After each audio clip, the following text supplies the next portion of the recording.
What is going on, boys and girls, and welcome to my top metal and some non-metal albums of 2024. And I know some of you thinking, Billy, it's only the end of November. What the fuck are you doing, man? There's still another month left. You know what?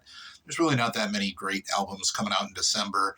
Bands know what the hell they're doing. They wait until the first of the year in February, and that's where all the big hot releases come out. It's kind of silly to put these out at the end of the year, although one of my favorites actually just came out today, essentially. So what we're going to do is we're probably going to break this down into several videos. This might be like 100 through 80, counting backwards from 100. But without further ado, let's go ahead and just get started here with my album pick number 100. It is some cheesy-ass power metal, and it's Silver Romance by Freedom Call. So Freedom Call is a band that's been around for an incredibly long time, and they are the epitome of cheese when it comes to power metal. Very poppy, very cheesy, very over the top, and I fucking love it.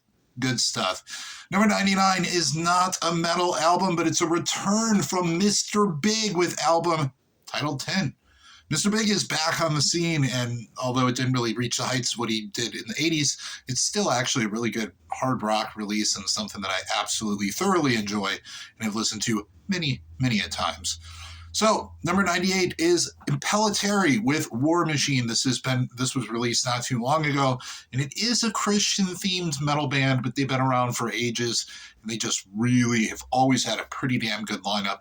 This one's no different. I enjoy it. It's kind of metal, classic metal with a little bit of hard rock and power metal mixed in.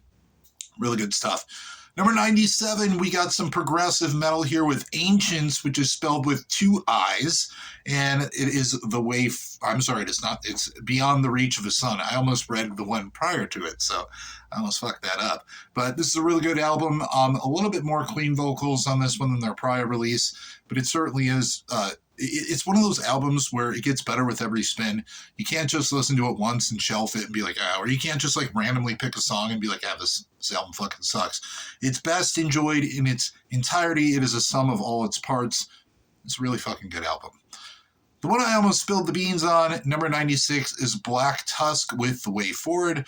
Black Tusk has a lot of punk and hardcore punk influence in their music. They're more of like a sludgy, punky, a lot of D-beats, shouty metal band, if you want to describe them that. And they were a band that I did not like at first, but I'm going to tell you that they have grown on me. And this album is fucking phenomenal. Lots of really good guitar work. And the whole band shared vocal duties on this, which was really interesting. Every band member does some vocals on here, which is cool. And I really appreciate when people kind of take those risks. So good stuff.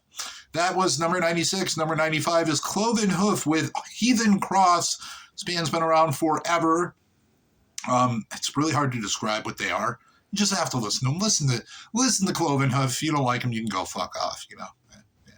Number 94, I had a lot of fun with this album. It's Leather Lung with Graveside Grin. This is a sludgy, beast of an album. It's definitely something that's a little bit outside of my typical comfort zone. It's usually not something that I would, randomly go and grab, but I ended up listening to it and I fell in love with it, and I've spun it a lot. It's a really fun album, but it's not higher on the list just because, I don't know, it's just, you kind of got to be in the mood for it. So that's number 94 is Leather Lung with Graveside Grin. We have number 93, and it pains me to put this band so low on the list.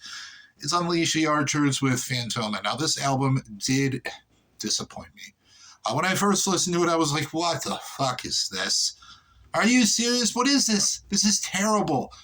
But it's not terrible. It's just not what I was expecting out of Unleash the Archers. When Brittany Slays comes on the mic, I want her to just fucking tear it up. I want to hear a really powerful, hard, in-your-face vocals, and this was just a little bit too light, and a little bit too airy, and a little bit too foo-foo-y. But upon listening and upon letting the story unravel, and actually it is a concept album about AI taking over the world, it's actually really damn good. But it doesn't get any higher on my list than number 93 just because, there's better albums out there. Brings us to number 92, A lot of you might not know this band. It's Star Chaser with Into the Great Unknown.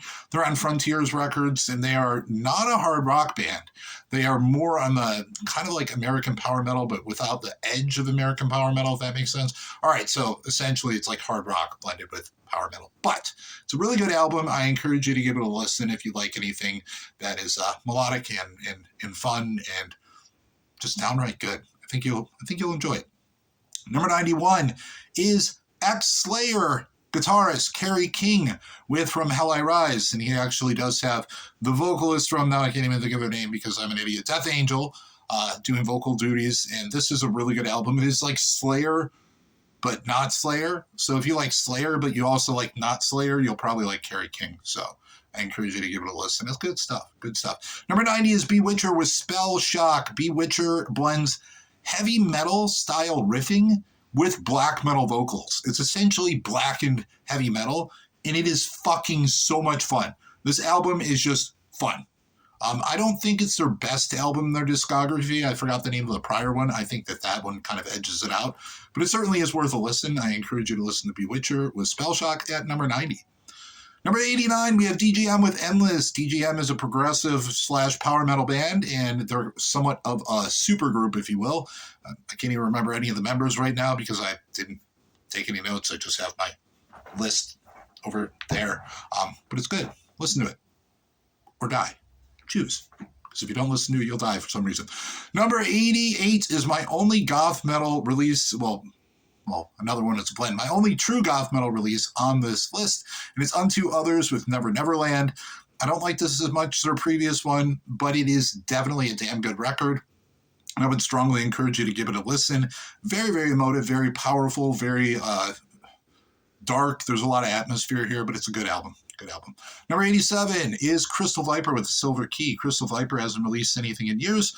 Female front woman here with a really damn good voice, more in the vein of regular classic heavy metal. They do have power metal tendencies in there, but it's more heavy metal than it is power metal. But it's a good listen. I encourage you to listen to it. That was number 87 with Crystal Viper, The Silver Key. 86 is Vandenplas with The Empyrean Equation. We got some progressive power metal here. If it wasn't for the first track being extremely long and way too much instrumental at the beginning, it probably would have scored higher for me. I do not like intro tracks. I do not like super long instrumentals at the beginning. It makes my penis hurt. Okay, it really doesn't make my penis hurt, but could you imagine if it did? I would definitely never listen to it because I like it when my penis doesn't hurt. I don't know about you, and if you don't have a penis, well, hopefully your non-penis doesn't hurt either. But that is number 86, Vandenplas with The Empyrean Equation. At number 85, and it pains me to put this amazing band so low, but this album, it actually was better when I listened to it the first time, and it started to get a little bit annoying, but I do like it still. It's The Clear Cold Beyond by Sonata Arctica, my favorite Finnish power metal band of all time, although can we still call them power metal? I don't know. I don't really know what they are anymore. It's a good album overall, but Tony Kakko doesn't hit his high notes anymore.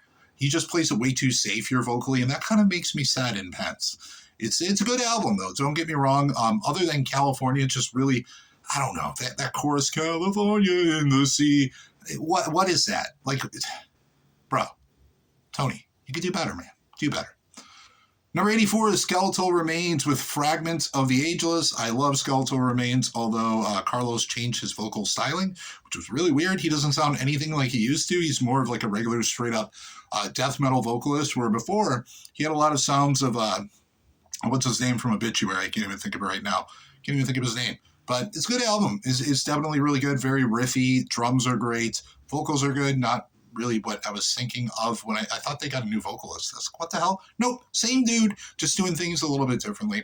On number 83, this one will probably climb on my list, but it's been released recently and I haven't had too much time with it. It's Astral Doors with The End of It All. Nils Patrick Johansson, one of my favorite vocalists in the power metal genre, and this is just great, fantastical European/American style power metal. They're from Europe, but they do have a little bit of American power metal in there. I strongly encourage you to listen to it. Number 82 is Exocrine with Legend. These progressive, technical death metalers are amazing. They have not written a poor record. Despite what other people say, I think all their records are great, and this one is no exception. Tech death doesn't always do it for me, otherwise it would be higher. Number 81 is Daath with The Deceivers. That's Daath. This is black metal with a little bit of industrial leaning on them. Great band. I have all their records, but I do not have this one yet. I will get it. I'm waiting for it to go on sale. I have a rule about that, but it's certainly a good album, but it landed here at number 81. And then last, for these first 20, number 80 is Amaranth with The Catalyst. Amaranth is super poppy. They are, I don't know, I call them power metal mixed with dance, club music. I don't know how to really describe them, but they are fucking infectious. And they also have the vocalist from, now I can't even think of the fucking band's name. Why is this so? New Horizon. The new vocalist from New Horizon. He's also the vocalist of Dynasty. Holy shit, is he amazing. So if you got him in there, you know, it's good stuff. It's definitely good stuff. So that is number 100 through number 80. So there we go. We got our 21 there. I did 20. Is that 21? Yeah, I think I did 21. 21. So I'm going to continue on with these. If you want to, comment below. Let me know if I'm totally wrong. And if so, you're fucking wrong because I'm right and you're wrong. But, you know, this is just subjective. It's really just my opinion. And that's how these things work, right? Nobody is right. Nobody is wrong. We all kind of have our opinion on these. But hope you enjoyed the video, and I will continue on in the days to come. But bye.